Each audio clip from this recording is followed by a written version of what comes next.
नमस्कार आदरणीय दर्शक, यतिखेर हामी प्रत्यक्ष प्रसारणमा छौँ। तपाईहरु सबैलाई थाहा छ आज अन्तर्राष्ट्रिय श्रमिक दिवस। हामी विश्वका मजदुरहरूलाई शुभकामना दिन चाहन्छौँ।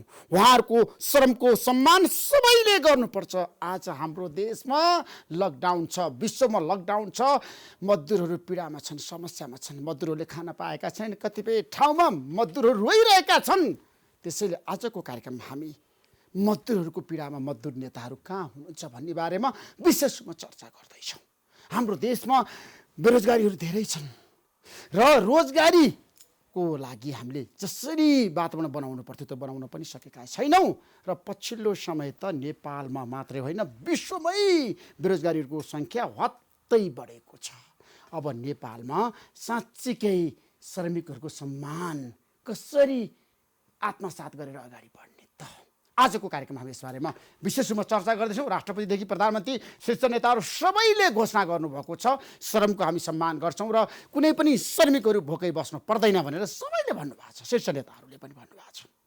आजको कार्यक्रममा हामी दुईजना मजदुर नेताहरूसँग विशेष कुराकानी गर्दैछौँ, विनोद श्रेष्ठ र पुष्कर आचार्य। यहाँहरू दुवैलाई म कार्यक्रममा स्वागत गर्न चाहन्छु। धन्यवाद। नमस्कार विनोदजी, आज मजदुर दिवस, अन्तर्राष्ट्रिय श्रमिक दिवस। साँच्चै हाम्रो देशको मजदुरहरूको पीडा के छ बताउनुहोस् त। धन्यवाद। सर्वप्रथम त म तपाईँलाई धन्यवाद दिन चाहन्छु। यो अन्तर्राष्ट्रिय मे डे अर्थात् 131औं अन्तर्राष्ट्रिय श्रमिक दिवस मे डे 2020 को अवसरमा तपाईँको यो लोकप्रिय च्यानलको मार्फत म देशमा रहनुभएका विदेशमा रहनुभएका सम्पूर्ण श्रमजीवी वर्गलाई म हार्दिक शुभकामना व्यक्त गर्न चाहन्छु। तपाईँले भन्नुभए जस्तै अहिले संसारभरि यो कोभिड-19 को कारणले गर्दा झन्डै हाम्रो विश्व मजदुर सङ्गठनको चाहिँ एउटा आँकडा भन्नुपर्दा झन्डै 2 अरब मान्छेहरू बेरोजगारको परिस्थिति सिर्जना हुन खोजिरहेको छ।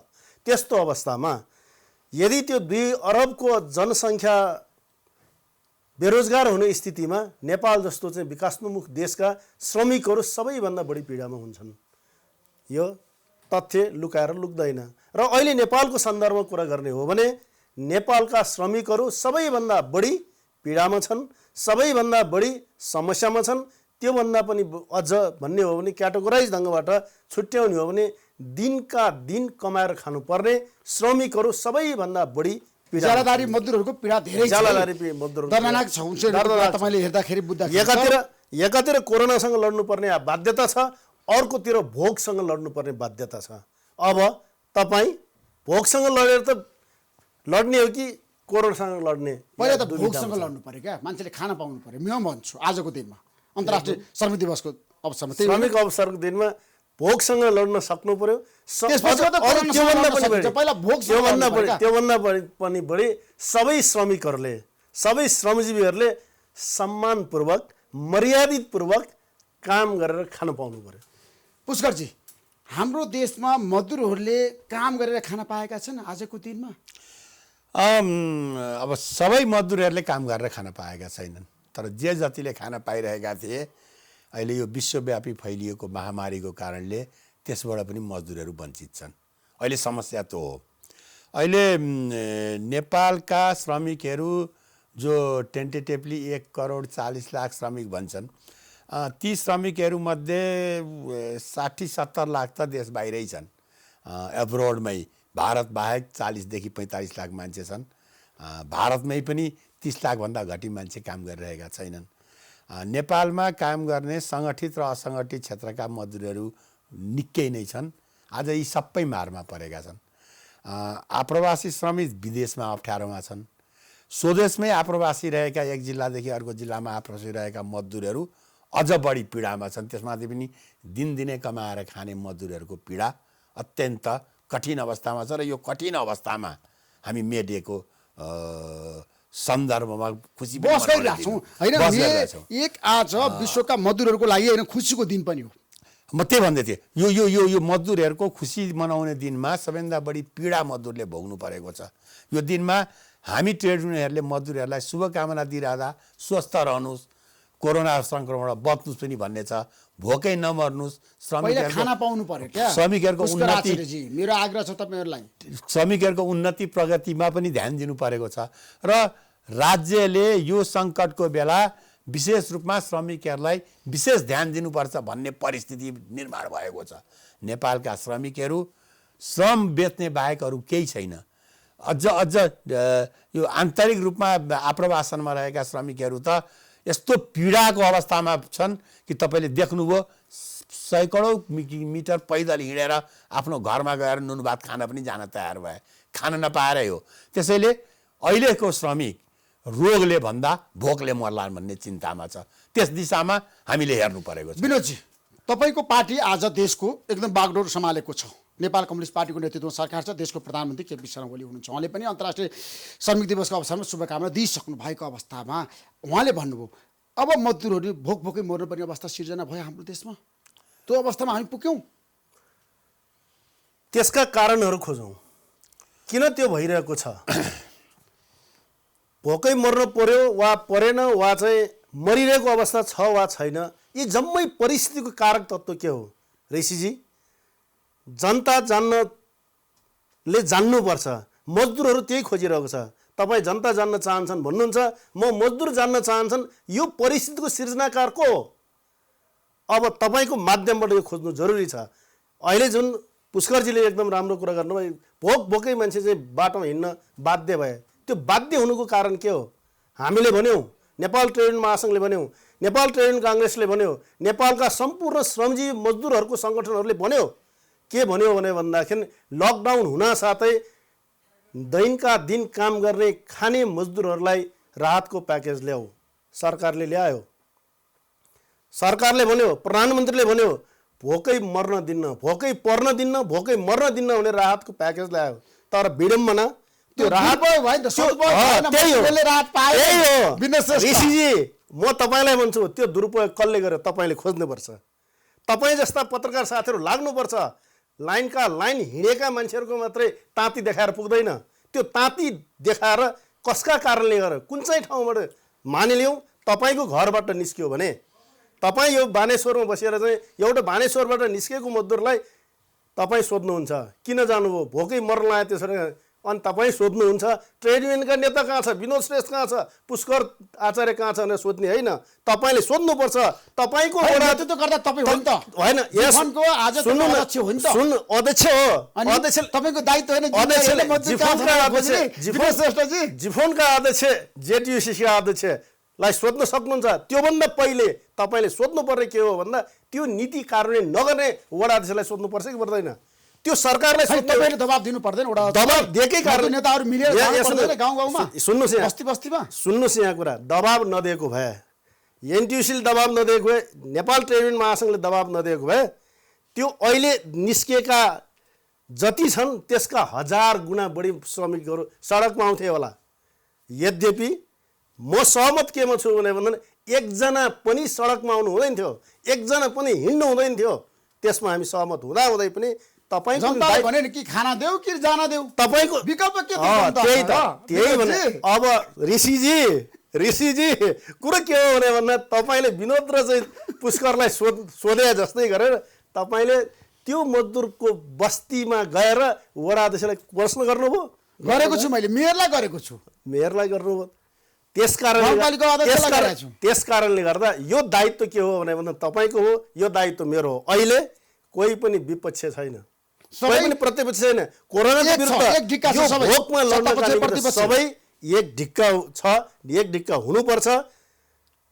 कोरोना जितिसकेपछि फेरि पक्ष प्रतिपक्ष गरौँला। उहाँले एनटियुसी भन्नु होला, म जिफोन भनौँला। हामी त अहिले हामी सबै एक छौँ। अब ट्रेड युनियन काङ्ग्रेसको कुरा गर्दै तपाईँ अध्यक्ष पुष्करजी ठ्याक्कै मलाई के बताउनुहोस् भन्दाखेरि काङ्ग्रेस पार्टीले पनि मजदुरहरूको बारेमा बोलेर नि यसपल्ट मैले काहीँ पनि सुनिनँ। तपाईँ होइन, यो हामी त धेरै पहिले भन्दैछौँ। तपाईँले देख्नुभयो होला काङ्ग्रेस पार्टीको महाधिवेशनमा काङ्ग्रेसको विधानमा मजदुर कहाँ छ भनेर सोध्ने हामी हो। हामीलाई कुन पार्टीले के गर्दैछ, कम सरोकार रहन्छ, मजदुर कहाँ हुँदैछ, के गर्दैछ, त्यो हामी बढी सरोकार राख्छौँ। किन भन्दा विशुद्ध रूपले हामी मजदुरको पक्षमा बोल्छौँ। त्यसैले अहिले पनि हामी मजदुरको पक्षमा बोल्दैछौँ। नेपाल उदाहरणीय छ, मजदुरहरूको साझा संरचना बनेको छ, विश्वमा कहीँ पनि यस्तो छैन। यो उदाहरण होइन, सत्ता पक्ष र प्रतिपक्ष सबै पोलिटिकल पार्टी मिलेको छ, यो राम्रो कुरा हो। मलाई पुरा गर्न दिनुहोस्। तपाईँले भनेको कुरोकै जवाब म दिन खोज्दैछु। साझा संयन्त्र हामीले बनायौँ। कोरोना सङ्क्रमणको लकडाउन त सरकारले 11 गते गर्यो नि। हामी ट्रेड युनियनहरूले त्योभन्दा अगाडिदेखि जब दुनियाँमा यसको सङ्क्रमणको प्रभाव देखियो, दुनियाँले जब यसको सङ्क्रमणको कारणले वर्कर्सहरू अत्यन्त बढी मारमा परेदेखि हामीले अग्रिम रूपमा सरकारलाई सुझाव दियौँ कि अब यसतिर सरकारले ध्यान दिनुपर्छ, यो सङ्क्रमण नेपालमा फैलिन दिनु हुँदैन। त्यसैले नेपालमा रहेका श्रमिकहरूको पनि उद्धार हुने गरी कार्यक्रम तयार गर्नुपर्छ। विदेशमा बसेका श्रमिकहरू जो कोरोनाको सङ्क्रमणको महामारीमा छन्, कूटनीतिक पहलबाट उनीहरूको सही ढङ्गले इलाज हुने या सुरक्षा गर्ने उपाय गर्नुपर्छ। अगर सकिएन भने, अगर त्यहाँ सकिए, म आउँदैछु, तपाईँको कुरोमा आउँदैछु। अगर सम्बन्धित मुलुकले म त्यो पनि भन्दैछु, सम्बन्धित हामीले लेखेर दिएको कुरो गर्दैछु, सम्बन्धित मुलुकले ती मजदुरहरूको रक्षा गर्न सक्यो भने नेपाल सरकारको दायित्व हो। नेपाली नागरिक हुन् र अझ नेपालको जीडीपीमा 30% योगदान गर्ने रेमिट्यान्सबाट पठाउने रकमको मेन स्रोत ती विदेशमा काम गर्ने मजदुर हुन्। तिनीहरूको रक्षार्थ, तिनीहरूको सुरक्षार्थ नेपाल सरकारले काम गर्नुपर्छ। उनीहरूलाई सकुशल रहेका नेपालीहरूको घरमा तपाईँ पुग्नु भएको छ? म त्यही त भन्दैछु, मजदुरहरूको घरमा हामीले स्वदेशको पनि कुरो गर्दैछौँ। त्यतातिर तपाईँको ध्यान गएको छ? तपाईसँग म असहमति गरेकै छुइनँ। मजदुरहरू अहिले सबैभन्दा बढी मारमा परेको छन्। त्यो मार सरकारले व्यवस्थित, अघि विनोदजीले भने जस्तो व्यवस्थित ढङ्गले राहतको व्यवस्थापन गरिदिएन। हामीले यो चेतावनी गरेका थियौँ कि स्थानीय स्तरमा मजदुरको पञ्जीकरण होस्, पञ्जीकरण गरेर सम्बन्धित सरकारले धोका दियो मजदुरहरूलाई। अब सिधा भन्ने हो भने म तपाईँलाई उदाहरणै दिन्छु। सरकारले राहतको घोषणा गरिरहँदा पहिलो चरणको राहत दिने क्रममा काठमाडौँकै मेयरले हाम्रो नागरिकलाई दिन्छौँ मात्रै भन्नुभयो। त्यसको पीडा त मजदुरले भयो नि। काठमाडौँमा बसेर मर्नुभन्दा पैदलै हिँडेर घर पुगेर मिठो मसिनो खाने सोच बनाएको होला। तर ती देखिएका मजदुर मात्रै होइनन् ऋषिजी, सरकारले गरेको निर्णय मानेर लकडाउनमा बसेको मजदुर अझ बढी पीडामा छन्। धेरै मजदुर छन्, तिनीहरूलाई पनि हेरिएन। स्थानीय निकायले तिनीहरूलाई पनि राहत दिएन।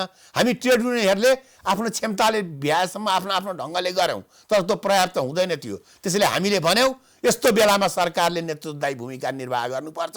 हामी सरकारको साथमा छौँ। मजदुरहरूलाई राहतको प्याकेज व्यवस्थित होस् र सही मजदुरसम्म त्यो राहत पुगोस्, त्यसको लागि एउटा मेकानिजम बनोस्। त्यो मेकानिजमबाट अनुगमन गर्ने प्रक्रिया पनि होस् भन्यौँ। तर यो सबै प्रक्रियामा सरकार लागेन। स्थानीय केन्द्रीय सरकारले प्रदेश सरकारलाई जिम्मा दिने, प्रदेश सरकारले स्थानीय सरकारलाई दिने, स्थानीय सरकारले वडा अध्यक्षलाई दिने, वडा अध्यक्षले आफ्नो मतदाता मात्र हेर्ने। यो ढङ्गले जब काम हुन थाल्यो पूर्वाग्रही भयो।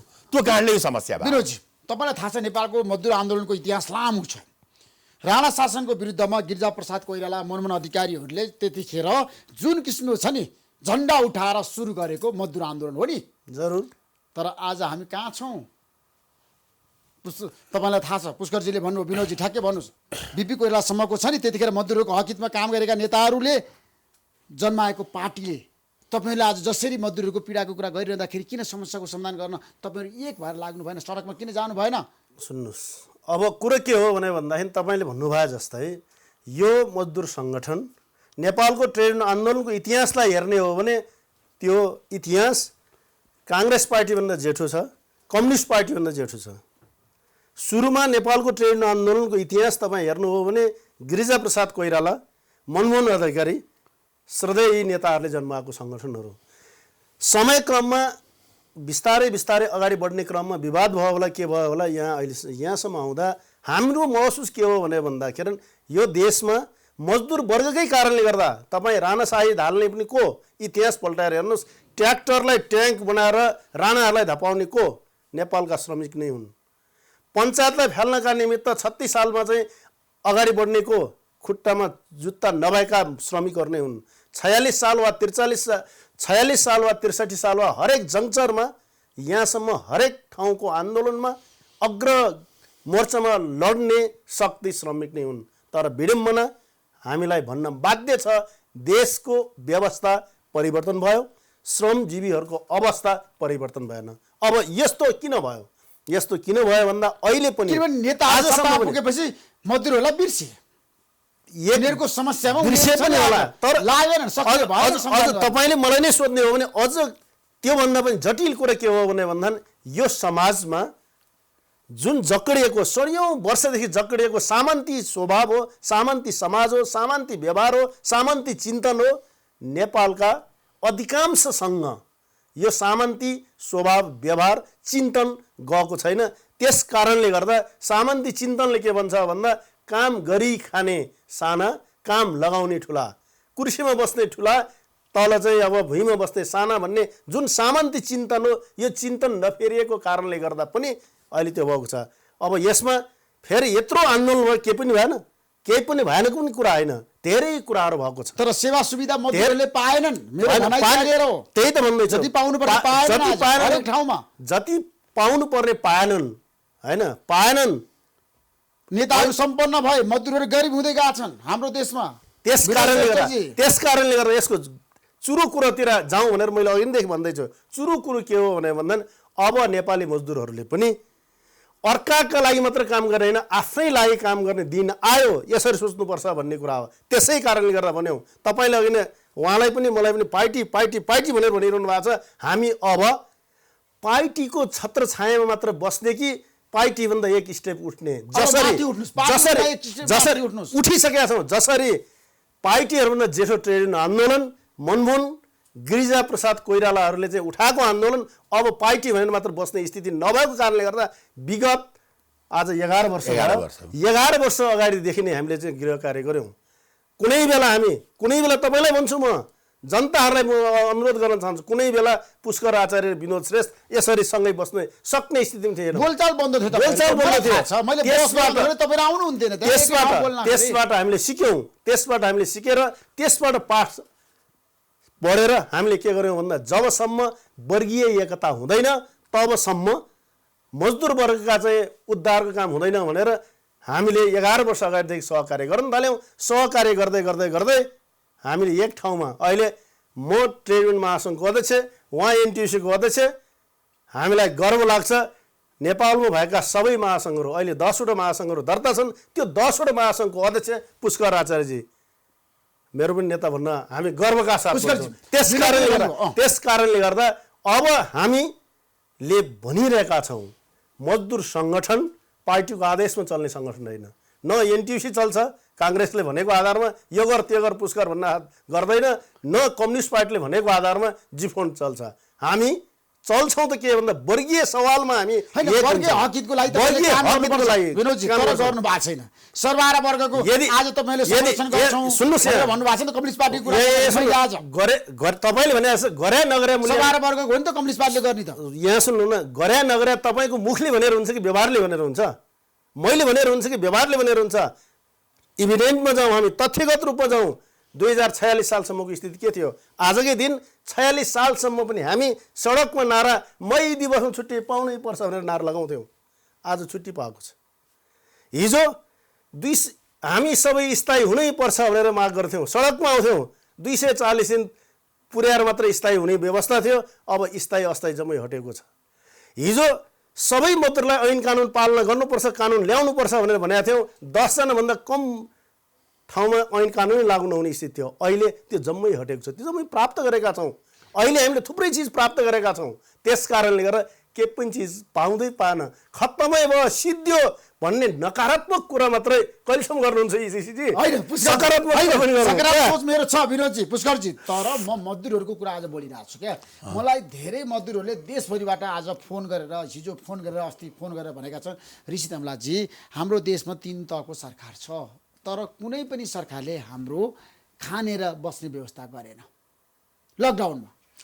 यो यथार्थ हो। यो यथार्थ किन भन्दा साँच्चै यो नीतिगत रूपमा नै कुनै पनि सरकारले राम्रो काम गर्दैन, निर्णय मात्रै गर्ने, निर्णयहरूका पन्छाउने कुरो गरो।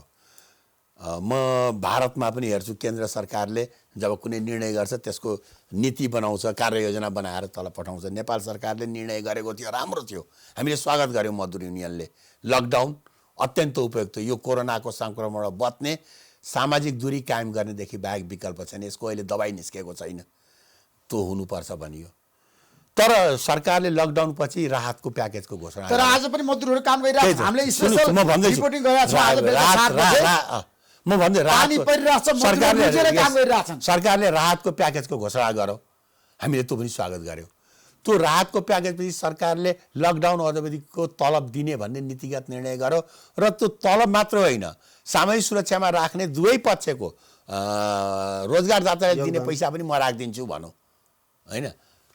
अब व्यवहारमा के भयो भन्दा सरकारले बनाएको राहतको प्याकेज तल्लो तबकाका मजदुरसम्मै पुगेन। आप्रवासमा रहेको मजदुर गैर जिल्लाबाट आएको मजदुर होइन हुने खानेले पाए राहत पनि धेरै कसले पाए म खानेले जान्दिनँ छ। सबैलाई दिन सक्छ पुष्करजी, सबैलाई दिन सक्छ दियोस् जसको काठमाडौँ घर छ उनीहरूले राहत पाए, रियल पीडितले पाएन भन्ने मेरो गुनासो हो। रियल मजदुरहरूले पाएको छैनन्। त्यसपछि हामीले मजदुरहरूको सक्नुहुन्छ। तथ्याङ्क हेरेर दियोस् भने दिएन, राजनीतिकरण भयो त्यो भन्ने हो। अब कसैको नागरिकता छैन, उनीहरूले तिनै राहत पाउने? तिनै तहको ऊ छ। मजदुर हो नि त, ऊ गाउँबाट हामी त काम गर्न विदेश आएको छ। विदेशबाट आएका पनि यहाँ काम गर्छन् भने भन्नु छ पुष्करजी। होइन तपाईँलाई हामी विदेशी पनि यहाँ आएर रिक्सा काम चालकहरूको गर्छन्। पीडा तपाईँलाई सडकमा केही पनि छैन। उनीहरू रिक्सा चालक मात्रै भन्नुहुन्छ तपाईँ? आज कारखानामा काम गर्ने मजदुर पीडित अहिले छन्। कारखाना काम गर्ने हरेक ठाउँमा काम होइन। गर्ने मजदुरहरूको पीडा छ, तर रिक्सा चालकको मैले एउटा अनुभव हो उदाहरण यो दिएको क्या। तपाईँलाई भरियाहरू पीडित छन्, ठेलावालाहरू निर्माण क्षेत्रमा काम गर्ने मजदुरहरूले काम पाएका छैनन्, काममा जान पाएका छन् लकडाउनको कारणले। अब राज्यको भूमिका हुन्छ कि हुँदैन? यस्तो बेला सरकारले आफ्नो भूमिका निर्वाह गर्नुपर्छ भन्ने हाम्रो आग्रह हो। ट्रेड युनियनहरूले कोसिस गरो तर त्यो असम्भव छ। ट्रेड युनियनहरूले राहत दिन सक्दैन। नमुनाको रूपमा मैले 50,000 या 2,000 या 10,000लाई खाना खुवाएँ होला, अर्कोले 2,000लाई चामल बाँड्यो होला। अहिले सरकारले बाँडेको राहत भनेको 5 किलो चामल न हो। कति दिन भयो? सरकारकै आँकडा अनुसार लकडाउन गरेको आज 37 दिन भयो, 5 किलो चामल त मजदुर बाँच्छ। राहतको यथोचित प्याकेजै घोषणा भएन भन्ने मेरो गुनासो छ एक। र मजदुरहरू अब भोकै मर, अब मजदुरले भोकै मर्ने कि विप्लवमा उत्रिने, विद्रोह गर्ने त्यो परिस्थिति हुँदैछ। त्यसो नेत्र बेगम चन्दलाई मजदुरहरूले साथ दिँदैछन्। यस्तो हो भने त दिन्छ। राज्यले अगर यी मजदुरहरूको परिस्थितिलाई मूल्याङ्कन गरेन, राज्यले ती मजदुरहरूको घाँस र बाँसको यथोचित व्यवस्थापन गरिदिएन र ती मजदुरहरूको यथोचित प्रयोग गरेर उनीहरूलाई वैकल्पिक रोजगारीको बाटोतिर लगेन, अझ यो 2 महिना पर्खिनुहोस्। जब यातायातको साधन दुनियाँभरि खुल्छ, इमिडिएट 10 लाख मान्छे त नेपालबाट भित्रिन्छ। तिनीहरू आफ्नो पैसा गमाएर बेरोजगार भएर फर्केका ठुलो विद्रोहको सम्भावना हुन्छ, राज्य विद्रोहको। राज्य अहिले सचेत भएन, हेरेन भने किनभने अब तपाईँले भन्नुभयो अवस्थामा छ नि राज्यले गर्नुपर्छ, सरकारको दायित्व जिम्मेवारी हो भनेर तपाईँले भनिरहनु भएको छ है बारम्बार। प्रधानमन्त्री केपी शर्मा ओलीले जनताको मन जित्नु भएको छ, मजदुरहरूको समस्या समाधान गर्न असफल हुनु भएको छ। ठ्याक्कै भन्नुहोस् आजको दिनमा तपाईँको दृष्टिकोण, जनता जान्न चाहन्छ। अब केपी ओलीले मजदुरको मन जित्या छ कि छैन भन्ने कुरो व्यवहारमा जाँच्ने कुरा हो। अब केपी ओलीको ठाउँमा ऋषि धमला भयो भने के हुन्छ? राहत बाँड्दा हिँड्ने काम त गर्नुहुन्छ प्राइम मिनिस्टरले। प्रधानमन्त्रीले नीति बनाउने कुरा हो। नीति बनाउने सन्दर्भमा उहाँले मन जित्नु भएको छ। राहतको प्याकेज घोषणा गरेर मन जित्नु भएको छ। सामाजिक सुरक्षाको कार्यक्रम घोषणा गरेर मजदुरहरूको मन जित्नु भएको छ। थुप्रै कारणले गर्दा मन जित्नु भएको छ। तर घोषणा गरेर मात्र भएन, नीति बनाएर मात्रै हुँदैन, त्यसलाई चाहिँ परिपालना गर्ने सन्दर्भमा फितलो भयो। परिपालना गर्नका निमित्त बसेका कुर्सीमा बसेकाहरूले चाहिँ व्यवहार राम्रो गरेन, राजनीति भयो भन्ने कुरा हो। त्यस कारणले गर्दा अब मजदुरको मन मात्र जितेर पुगेन प्रधानमन्त्रीज्यू, त्यस्ता अवैधानिक काम गर्नेहरूलाई कारबाही पनि गर्नु पर्यो भन्ने हाम्रो भनाइ हो। तर कारबाही भएको खोइ कहाँ माग गर्दैछ, माग गर्दैछ। त्यस कारणले गर्दा त्यो कारबाही गर्नका निमित्त तपाईँ आवाज उठाउनुहोस्, म आवाज उठाउँछु, हामी सबैले उठाउँ। अनियमितताको विरुद्धमा के तपाईँको टेलिभिजन बोल्दैन? ऋषि धमला बोल्न मिल्दैन? ठिक छ, भ्रष्टाचारको कुरा उठाउँ, काठमाडौँ महानगरपालिकाको मेयरले अनियमितता गरेछ, उसले दिन्न भने अब त्यही लिएर चाहिँ हामी जाउँ, संयुक्त रूपमा आवाज उठाउँ। के मजदुरहरूलाई हेर्ने दायित्व चाहिँ ट्रेड युनियनको मात्र हो, तपाईँको होइन? तपाईँलाई एउटा मजदुर चाहिँ पीडामा भइरहँदा तपाईँलाई पीडा हुँदैन? हामी सबैलाई पीडा हुन्छ नि। त्यस कारणले गर्दा म पुष्करजीसँग सहमत हुँदै के जोड्न चाहन्छु भने भन्दा धेरै कुरा तपाईँकै मिडियाका साथीहरूले पनि धेरै अब ट्रेड युनियन खोइ भनिरहनु भएको छ कि ट्रेड युनियनको मात्र चाहिँ जिम्मा हो र त्यो तपाईँले त्यो कुरा उठाउनु आधिकारिक रूपमा त जनताले त मजदुरले त तपाईँलाई खोज्छ, त्यसका खोज्नुपर्छ, ट्रेड युनियनलाई खोज्नुपर्छ। अब तपाईँको मिडिया मार्फत म खोज्ने साथीहरूलाई, तपाईँलाई फोन गर्ने साथीहरूलाई पनि म विनम्रताका साथ अनुरोध के गर्न चाहन्छु भने भन्दाखेरि उहाँले तपाईँसँग गएर ट्रेड युनियन खोइ भन्ने होइन, ट्रेड युनियनमा गएर ट्रेड युनियन खोइ भन्ने वातावरण बन्नुपर्छ भन्ने एक। दोस्रो कुरो, तमाम मजदुर साथीहरूलाई पनि मे दिवसको अवसरमा म भन्दैछु, आपत पर्दा मात्रै ट्रेड युनियन वा सरोकारवाला खोज्ने होइन, विपद नपर्दा पनि दुःखमा मात्र खोज्ने होइन, सुखमा पनि आफ्ना मागहरूप्रति सचेत भएर अगाडि बढ्नुपर्छ। अहिले तपाईँले टन्न भात खानु पाउनु भयो, भोलिदेखि के खानै पर्दैन भन्ने हिसाबले सोच्नु हुँदैन। भोलिको लागि, पर्सिको लागि, आज भोलि पर्सि मात्रै होइन, मेरो लागि मात्र होइन, मेरा पछाडि आउने पिँढीहरूका लागि पनि के गर्ने भन्ने बारेमा सोच्नुपर्छ भन्ने कुरो आजको मई दिवसको सन्दर्भमा सन्देश पनि प्रवाह गर्नुहोस् ऋषिजी। म गर्छु। मजदुरहरूलाई साथ दिनुपर्छ, हामी मिडियाले दिएका छौँ, हामी दिन पनि तयार छौँ। पुष्करजी, मलाई एउटा कुरो के बताउनु छ, देशभरिको मजदुरहरूको कुरा गर्दाखेरि लकडाउनको बेला छ देशमा होइन, समस्याहरू त छ, जटिलताहरू छ, तर पनि हामीले साझा सङ्कल्प दृष्टिकोण लिएर सही हातहरू अगाडि बढाउनुको विकल्प छैन भन्छु है म। एउटा मजदुर घरमा बसेर रोइरहँदाखेरि त्यो मजदुरले खाना पाउनुपर्छ, अर्कोले सहयोग गर्नुपर्छ क्या।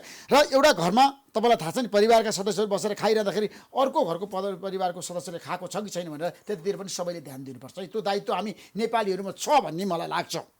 नेपालीहरू संवेदनशील हुन्छन्। विनोदजी, पुष्करजी, मलाई एउटा कुरो बताउनुहोस् त, आज हाम्रो देशमा कति मजदुर छन्? नेपालभित्रको ठ्याक्कै सङ्ख्या भन्न त सरकारले पनि सक्दैन, तथ्याङ्क लिएको छैन। योभन्दा अगाडि लिएको तथ्याङ्क अनुसार 1,40,00,000 जति श्रमजीवी हुन्। अहिलेको 1,40,00,000 श्रमजीवी श्रम क्षेत्रमा काम गर्छन्। त्यो चाहिँ तपाईँको भाषामा भन्नुपर्दा असङ्गठित, सङ्गठित सबै क्षेत्रमा काम गर्ने श्रमिकहरू पर्छन्। त्यसैले ती सबै श्रमिकहरू काम गर्ने ब्याङ्करहरू पनि श्रमिकमै पर्छन्। अहिले कर्पोरेट हाउसमा काम गर्ने सिओहरू पनि डक्टर पनि पर्छन्। सिओ रोजगारदाता पर्ला, तर डक्टरहरू त पर्छन्। कम्पाउन्डर, नर्सदेखि लिएर वित्तीय क्षेत्रमा काम गर्ने। अब यो हामीले मापदण्ड नेपालको कानुनले व्यवस्था गरेकै छ। शारीरिक वा मानसिक रूपले काम गरेर कोहीसँग पारिश्रमिक लिन्छ भने त्यो श्रमिक हो। चाहे शारीरिक रूपले काम गरोस्, चाहे मानसिक रूपले काम गरोस्, त्यो व्याख्या चाहिँ हामी त्यो व्याख्यालाई मान्छौँ। नेपालको कानुनले गरेको व्याख्या हो। त्यो व्याख्या अनुसार हामी सङ्गठित हुन्छौँ, त्यो व्याख्या अनुसार हामीले ट्रेड युनियन। जसले काम गर्छ त्यो श्रमिक हो, बस ठ्याक्कै परिभाषा होइन। शारीरिक वा मानसिक रूपले काम गरी पारिश्रमिक दिने होइन। अब देशको प्रधानमन्त्री पनि त श्रमिक हो त। दिने होइन, प्रधानमन्त्री पारिश्रमिक दिनेमा पर्नुभयो, त्यो दिने चाहिँ होइन, लिने चाहिँ। उहाँ पनि त काम गर्ने मान्छे त पर्नुभयो हो। त्यसैले हराउने मान्छे निर्णय श्रमिकहरूको हराउने मान्छे श्रमिक भएन होइन। हायर एन्ड फायर अथोरिटीमा रहने मान्छे रहेन। कसैलाई जागिरबाट निकाल्ने, जागिर लगाउन क्षमता भएको मान्छे चाहिँ भएन।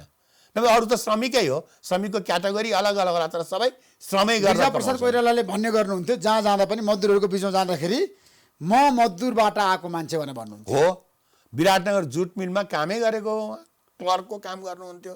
म मजदुर हुने भन्नुहुन्थ्यो। हामीले उहाँलाई कथा सुनाउनुहुन्थ्यो।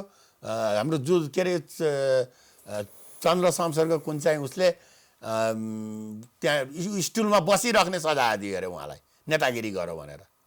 ती बस तलब लिएर जा भनेर, त्यो पनि म मान्दिनँ भन्नुहुन्थ्यो उहाँ। त्यसैले यो ढङ्गको त थियो, उहाँ नेतै हो मजदुरको। विनोदजी, अहिलेको अवस्थामा उहाँले के भन्नु भन्दाखेरि हाम्रो देशमा अब काम गर्ने सबै मजदुर, काम गर्नको लागि निर्देशन दिने चाहिँ मजदुरको कोटामा पर्दैन। निर्देशन पनि होइन, तपाईँले ठ्याक्कै भन्नुहोस् है विनोदजी, यसको क्राइटेरिया के हो भन्दा उहाँले भन्नुभयो जस्तै कुरो, क्राइटेरिया त्यही हो। जसले मानसिक वा शारीरिक श्रम गर्छ ती सबै श्रमिक। उदाहरणको निमित्त तपाईँ अहिले यो प्राइम टिभीमा हाम्रो अन्तर्वार्ता लिइरहनु भएको छ, हामीसँग कुराकानी गरिरहनु भएको छ, यो पनि एउटा काम हो। यदि यहाँ प्राइम टेलिभिजनमा तपाईँ सिओ वा चाहिँ तपाईँ चाहिँ लगानीकर्ता हो भने त्यो आफ्नो लगानी बढाउनका निमित्त तपाईँले काम गर्नुभयो। यहाँका चाहिँ सबैलाई चाहिँ अराइपराइ काम गर्नुहुन्छ।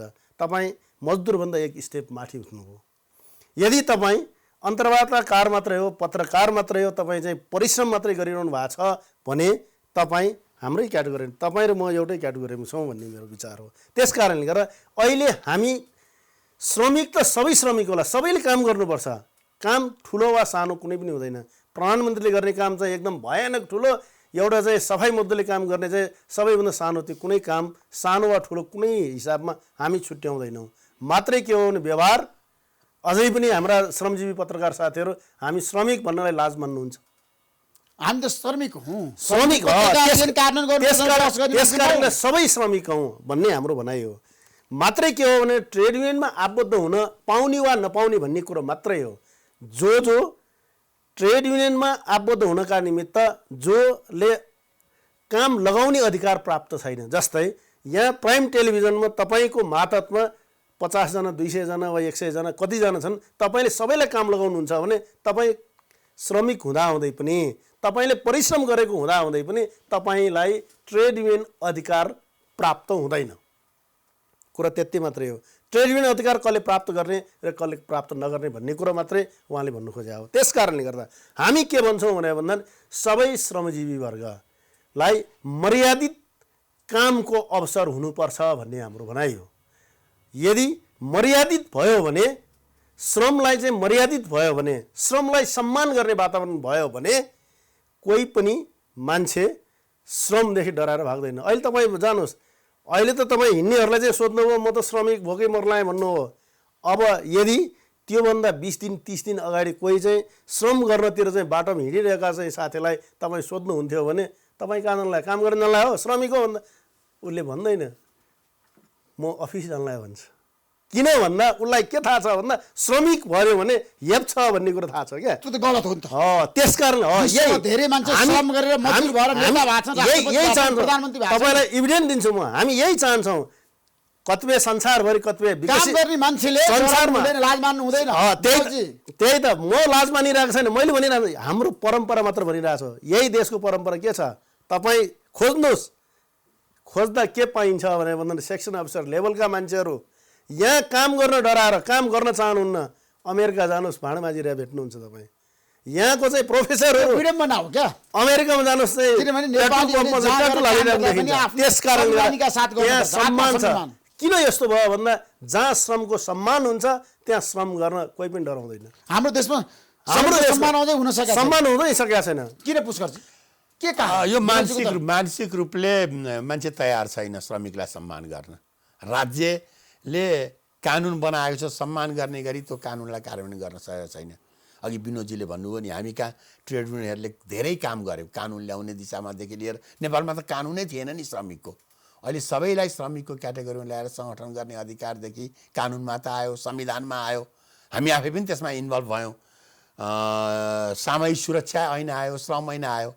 सामूहिक सुरक्षा ऐन सुरु पनि मजदुरको चाहना हो, तर त्यहाँ आउँदैछु। सामूहिक सुरक्षा ऐन जुन मजदुरले प्राप्त गर्नुपर्थ्यो अझ पनि पाएको छैन। सरकार प्रचारबाजीमा मात्र लाग्यो भन्छु म। सरकारले सुन्नुहोस् न, सामूहिक सुरक्षा ऐनलाई अहिले असङ्गठित क्षेत्रका मजदुरहरूमा पनि लागू गरिदिएको भए अहिलेको बेलामा यसको दायित्व जिम्मेवारी यो बेरोजगार भएको अवस्थामा दिने भत्ता यसैबाट जान्थ्यो र केही न केही राहत हुन्थ्यो। त्यो समयमै त्यो काम नगरिदिएकोले ऐन भए पनि ऐन लागू भएन, सरकारले निर्णय लागू गर्नु पर्थ्यो। सरकार प्रचारबाजीमा रहने जुन क्षेत्रले सामाजिक सुरक्षा हिजो पाएको थियो त्यसलाई मात्र लागू गर्यो। त्यो पनि कसैलाई मलाई घाटा भयो भनेर त्यहाँ आएन, कोही आउँदै आएको छैन। आज यत्रा धेरै कल कारखाना उद्योग व्यवसायमा काम गर्ने मजदुरहरूलाई सामाजिक सुरक्षा लागेको छ, उनीहरू सबै आज सामाजिक सुरक्षाको दायरामा आएकै छैन। सङ्कट त्यहाँबाट सुरु भएको छ। रोजगारदाताहरूले हिजो त्यो मजदुरलाई दर्ता नगरेकोले आज उनीहरूले सामाजिक सुरक्षाको राहत पाएनन्। उनीहरू आफू दिन तयार छैनन्, त्यसमा आधा दिन्छु भन्दैछन्। यो विडम्बनापूर्ण अवस्थामा हामी पुग्यौँ। सरकारले कानुन कडाइका साथ पालना गरिदिएको भए, हिजो सामाजिक सुरक्षाको दायरालाई अझ बढाइदिएको भए, सामाजिक सुरक्षामा आम मजदुरहरू चाहे यातायातमा काम गर्ने होस् या निर्माणमा काम गर्ने होस् सबैलाई त्यो दायरामा लगाइदिएको आज यो समस्या आउँदैन थियो। हामी अहिले पनि भन्दैछौँ यही मौका हो।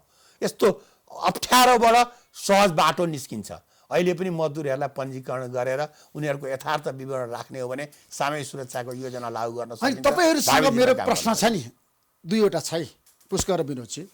हाम्रो देशमा ठुल्ठुला उद्योगपति व्यापारी अथवा नेताहरूको कुरा गर्दाखेरि श्रमको सम्मान गर्न कसैले पनि सिकेका छैनन्। यो कुरा हामीले भन्नै पर्छ। मजदुरहरू काम गर्छन् दिनभरि रातभरि, तर त्यो मजदुरहरूलाई इज्जत पनि छैन र तलब दिँदाखेरि राम्रोसँग एउटा मापदण्ड अनुसार दिएको पनि छैन। त्यो कुरा त मान्नुहुन्छ नि तपाईँहरू? जरुर। त्यतातिर अब तपाईँहरूको साझा सङ्कल्प के छ? आज अन्तर्राष्ट्रिय श्रमिक दिवसको अवसरमा अब कसरी जाने त? हाम्रा देशका मजदुरहरूलाई रोजीरोटी कसरी दिने? अब अहिलेको अवस्था आजको दिनमा त भएका रोजगारीको डाउन साइजिङ हुँदैछ। जहाँ रोजगारी मान्छेले पाइरहेको थियो त्यो ठाउँबाट पनि रोजगारी गुम्ने परिस्थिति बनेको छ यो कोभिड-19 को प्रभावको कारणले, त्यो महामारीको प्रभावको कारणले। विदेशमा गएर नेपालको विकासमा सहयोग गर्ने जो मजदुर थिए उनीहरू पनि यहाँ थपिएर त लोड हुन्छ। हरेक वर्ष 4 लाख मजदुर श्रम बजारमा थपिन्छ स्वत। त्यसैले यो ठुलो जमातलाई थेग्ने गरी अब सरकारले योजना बनाउनुपर्छ। नेपालका श्रमजीवीलाई बाँच्ने गरी सरकारको बजेट जानुपर्छ। यसपालिको बजेट भन्ने हो हाम्रो। यसपालि बजेट तयारी गरेर त यो ठ्याक्क मौका छ। सरकारले श्रम क्षेत्रलाई लक्षित गरेर बढी रोजगारी प्राप्त गर्ने गरी योजना बनाउने, विदेशबाट आएका श्रमिकहरूको पनि सिपलाई रोजगारी गर्नको लागि उनीहरूलाई बाटोबाट बनाउने, विदेशबाट आएका नेपालीहरूलाई होइन, उनीहरूको सिपलाई प्रयोग गरेर नयाँ रोजगारीको अवसर खोजिदिने। आज पर्यटन क्षेत्र ध्वस्त भइसक्यो, ढाड भाँचिसक्यो। नयाँ क्षेत्र अब त किसानहरूको जसरी क्षेत्रमा छ नि काम गर्ने अवसर थियो नि, विदेशमा रहेका नेपालीहरू अब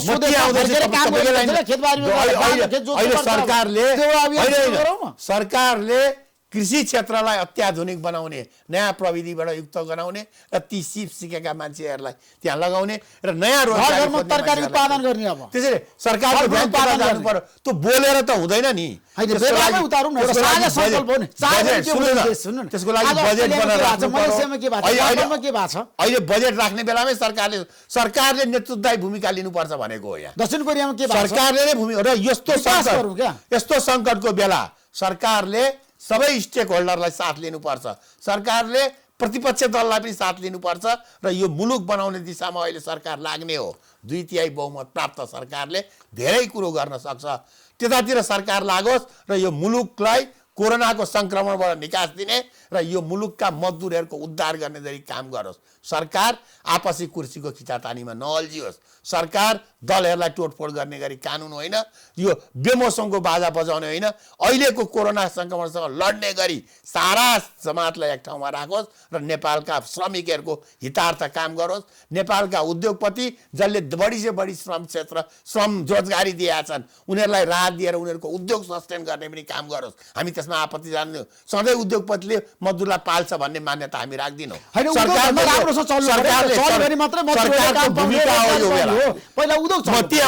सरकारको भूमिका यो बेला, तर उद्योग चलाउने नाउँमा मजदुरहरूलाई भाँडा भाका सर नसम्झियोस्। कोरोना सङ्क्रमण सोसल कन्ट्याक्टबाट बढी हुने भएकोले भिडभाडमा मजदुरलाई जाने गरी उद्योगमा चलाउने अहिले पनि काम भइरहेछ। तपाईँलाई थाहा छ यो नहोस् भन्ने हो मेरो कुरो। उनीहरूलाई काममा लगाउँदा पनि भिडभाडमा चाहिँ मजदुरहरूले काम गरिरहेछन्। म त भन्दैछु उनीहरूले त्यो भइरहेछ र म भन्दैछु मजदुरहरूलाई भेडा बाख्रा सर नसम्झियोस्। मजदुरहरूलाई उद्योग खुलाउने नाममा मिटिङ नगरियोस्। अहिले अत्यावश्यक कामहरूमा उद्योग त खोलाउनु पर्छ। म भन्दैछु फेरि यो तपाईँको विचार होला। म भन्दैछु म तपाईँसँग भन्दैछु अत्यावश्यक सेवाका कल कारखाना उद्योग चलाउने उद्योग खोलाउनको लागि हामीले वातावरण बनाउनु पर्छ। म भन्दैछु खोलाउने नाममा मजदुरलाई भेडा बाख्रा सम्झिनु हुँदैन। खोलाउने नाममा मजदुरहरूको सुरक्षाको प्रबन्ध नगरी उनीहरूको स्वास्थ्य ठुलो कि उद्योग धन्दा ठुलो? आज उनीहरूको स्वास्थ्यलाई ख्याल नगरी उद्योग चलाइदिने। मजदुरको स्वास्थ्यलाई ख्याल गरेर उनीहरूको सुरक्षाको यथोचित प्रबन्ध गरेर मात्र उद्योग धन्दा खोल्ने वातावरण बनाउनु पर्छ। सरकारले अहिले सामाजिक दूरी मात्रै होइन, पिपी पर्सनल प्रोटेक्टिभ मेजर अपनाउनु पर्यो, सुरक्षाको अवधारणा राख्नु पर्यो। अहिले वर्ल्ड विश्वमा मान्यता भएको सुरक्षाको प्रविधि अपनाउनु पर्दैन। खर्च लाग्छ भने खर्च गर्नुपर्छ त्यहाँ सरकारले। नेपालका श्रमिकको ज्यान पनि हो, त्यो ज्यान जतासुकै बचाउनु पर्छ। ज्यान बचाएर उद्योग चलाओस्, जीवन रक्षा गर्नै पर्छ। विनोदजी, उहाँले एउटा तर्क ल्याउनु भयो, उद्योग धन्दा पनि अब सञ्चालन गर्नको लागि विमति छ। तपाईँको के छ?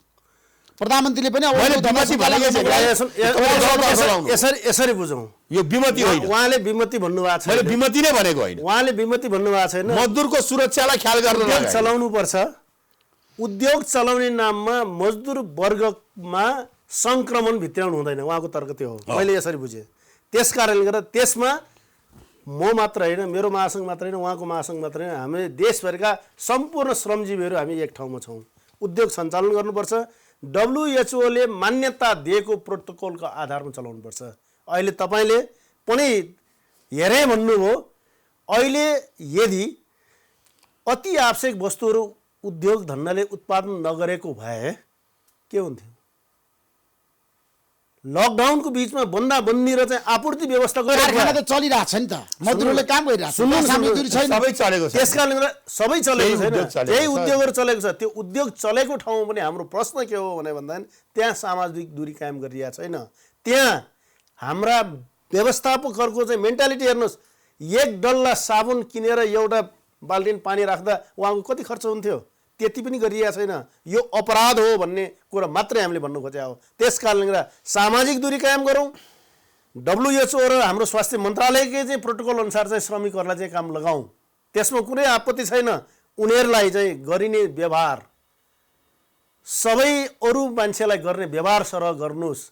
मजदुरहरू चाहिँ अब भेडा बाख्रा हुनु उहाँले भने जस्तै मरे पनि कोही बात छैन भन्ने हिसाबले सोच्ने हो भने यो देश विकासको गतिमा होइन अधोगतिमा जान्छ भन्ने कुरा मात्रै हो। कार्यक्रम किन कार्यान्वयन भएन?